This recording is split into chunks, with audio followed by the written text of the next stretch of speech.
So next I want to welcome Bobby Brown, Director of Communication and Information System Security for Enernex, Darren Highfill, the SG Security Working Group Chair, who's working for Southern California Edison, Daniel Thanos, Chief Cybersecurity Architect for GE Digital Energy, and Rohit Kara from Strategic Planning and Architecture for Pacific Gas and Electric. And these gentlemen are going to talk about the SG Security Working Group under OpenSG. OpenSG has become very near and dear to my heart. It's an industry group for utilities, and the amount of work that has been done under OpenSG in terms of security and continues to be done to this very day is absolutely phenomenal. As I've said before, any utility that is not a part of OpenSG working groups is doing themselves a huge disservice. So if any of you have the question, where do I go for answers or what can I do, you really need to be a part of OpenSG. And Darren Highfill is currently the SG Security Chairman. Bobby Brown has been right there with Darren really since day one at OpenSG. And Daniel Thanos, of course, of GE Energy, has chaired or co-chaired so many groups between NIST and OpenSG that I've lost track. So I'm going to start by asking if I could start with Darren. Could you just sort of give everybody an overview of what OpenSG Security is, what you're doing, and what your goals have been, and where we're going with this? Certainly. Thank you. OpenSG and SG Security had a kind of interesting evolution in the last few years. Many of you may have actually heard of the predecessor to SG Security called the AMI-SEC Task Force. And this was actually before we knew how to spell smart grid, and we could only put 3 letters in sequence together, and those happened to be A followed by M, then I. So before we started realizing that there was other functionality that could be built in, we did start identifying the need for security for advanced metering infrastructure. And utilities, the UCA International Users Group, which is actually the housing body for both OpenSG and SG Security. The UCA International Users Group has long been a successful industry community between the vendors and the utilities in the electric power industry. So it made a lot of sense for when utilities started to think about the utilities and the vendors that sold into that space, when they started to think about security for advanced metering infrastructure, it made a lot of sense to form up a task force within the UCA International Users Group addressing such a thing. That eventually grew into when we started to realize that there's a lot more to this functionality that we're starting to build than just AMI. That grew into the SG Security Working Group, where we took the same approach, where we're trying to have a working collaborative between utilities and the vendors that sell into that space for smart grid functionality, and specifically around the realm of security. We've held a particular focus on the issues of surrounding procurement, what it takes for utilities and vendors to come together and agree on what are reasonable terms and expectations to set a common bar across the industry. And so that's where a lot of the specifications and profiles and whatnot that come out of our working group, that's where they're aimed. I will note that we are part of the UCA International Users Group. We are not a standards development organization, and so that has some trade-offs. On the downside, the work products that we produce are specifications. They can't be considered as coming out of an SDO, or Standards Development Organization. So we usually feed into an SDO. A lot of our work products have fed into the NIST Cybersecurity Working Group, and then subsequently they'll also feed into something like the IEEE or the International Electrotechnical Commission. So we do have some extra phases that we wind up going through in terms of getting the documents to a standardized point. But the trade-off is that we don't have all of the trappings of a formal standards development organization, and we are able to move very quickly, form up or collapse task forces as needed, address emergent issues, and even for the documentation that we do put together, we can produce it very quickly.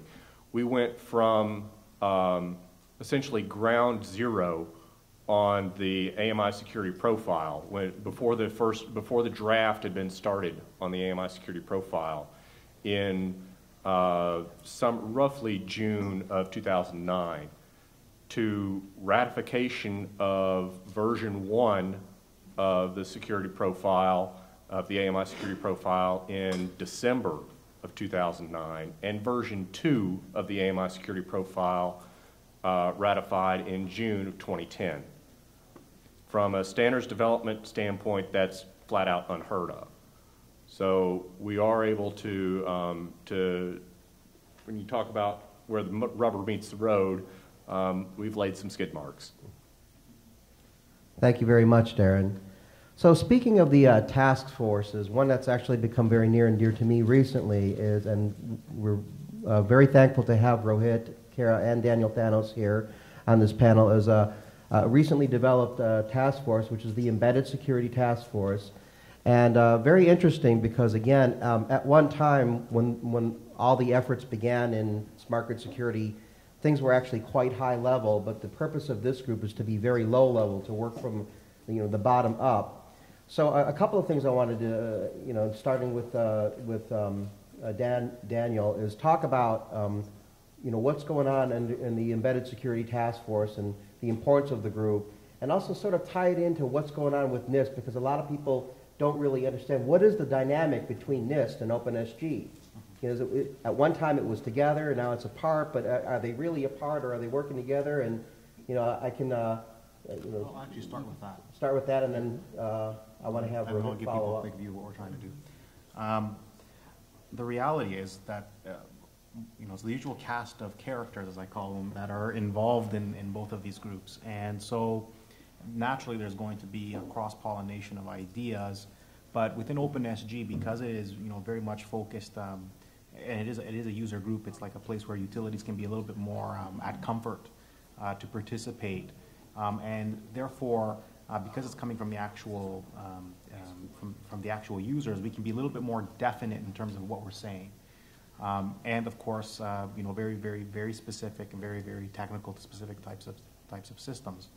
On the NIST side, well, especially within the design principles group, which is another group gaining a lot of activity, we have a much larger scope of things to look at. It's more guideline oriented. It's a little bit more framework oriented. What we're doing in OpenSG is more definite. It's more, here's a work product that can directly inform me in a procurement process. So it is something that is different that way. But of course, we're always, because these work products are being generated in parallel, it's hard to reference them because they're being done in parallel. But there inevitably will be some cross-referencing involved.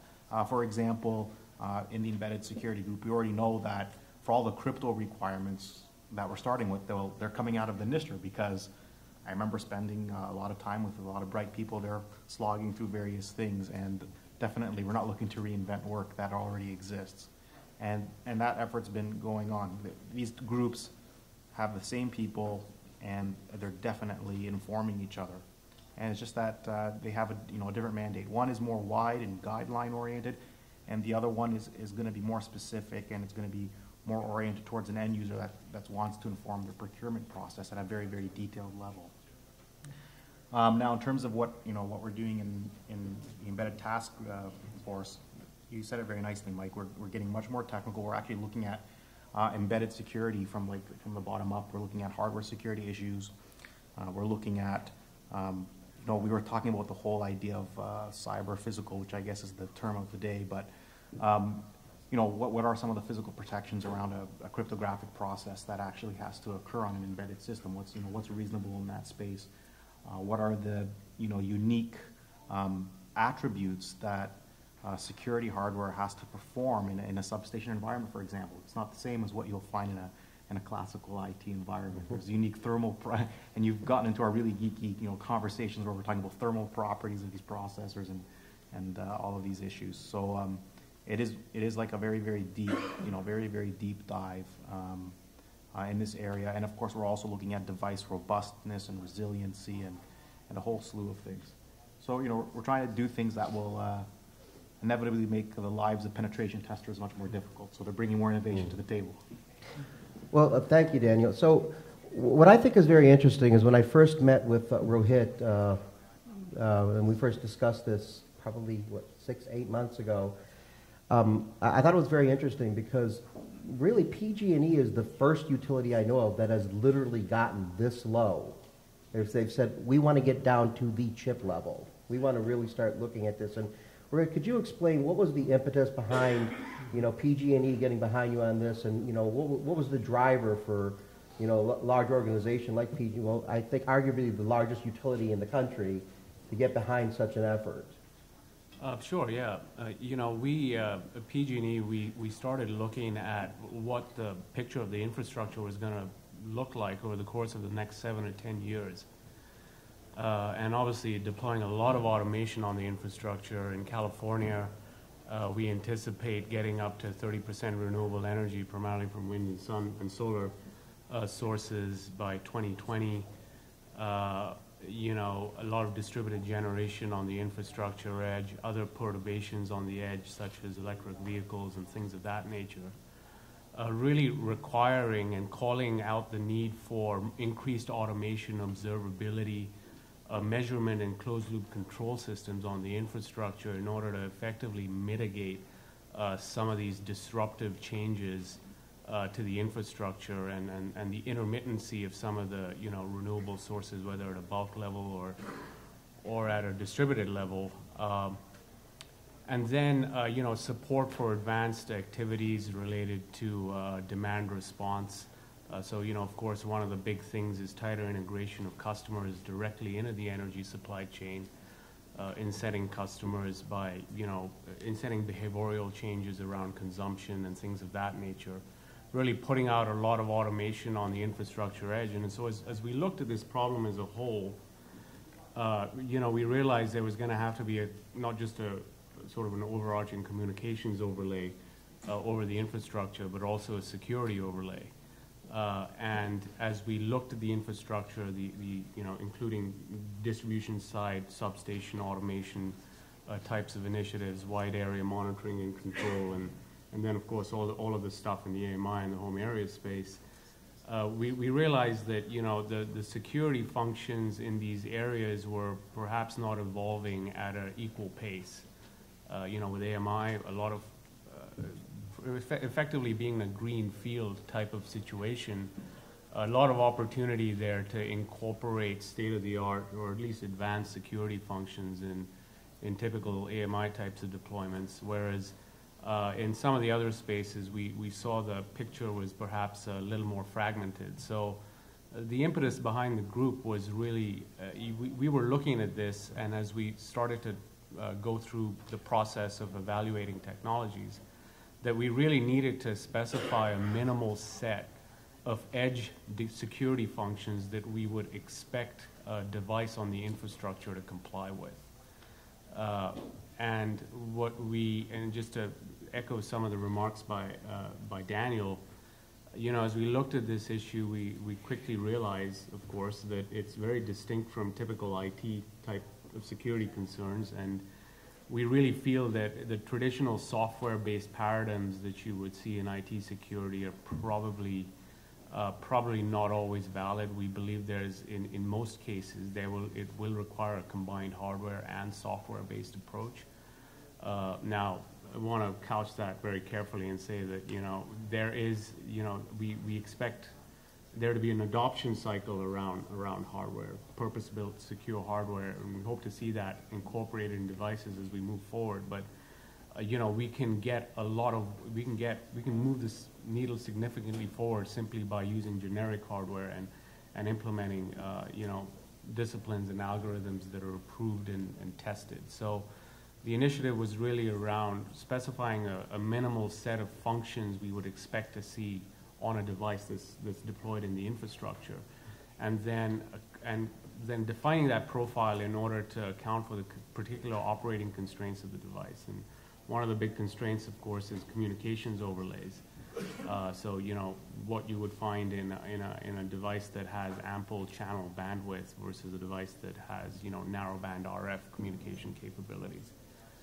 So really, what we're looking to specify are hardware-based mechanism for storage, generation, acceleration, things. Obviously, secure crypto algorithms, primitives, and operations, which we should be able to leverage a lot of the work that Daniel's done directly in the NIST CSWG. Looking to specify device management stack. What are the minimal set of device management functions that a device should exhibit? Integration with AAA, traditional network authentication and access infrastructure. So that was really the long way to answer your question, but. Well, thank you very much. That was great. And I'm sure there's going to be some questions. And yeah, I'm heavily involved in the group right now, and it's growing, and we're actually making good progress. And we welcome anybody, especially in the vendor community. I like to tell people, if you're a vendor and you're looking for an opportunity for commerce, you really should be in this group, because we're talking about how we want to build things, and eventually we'll hopefully get to something like that.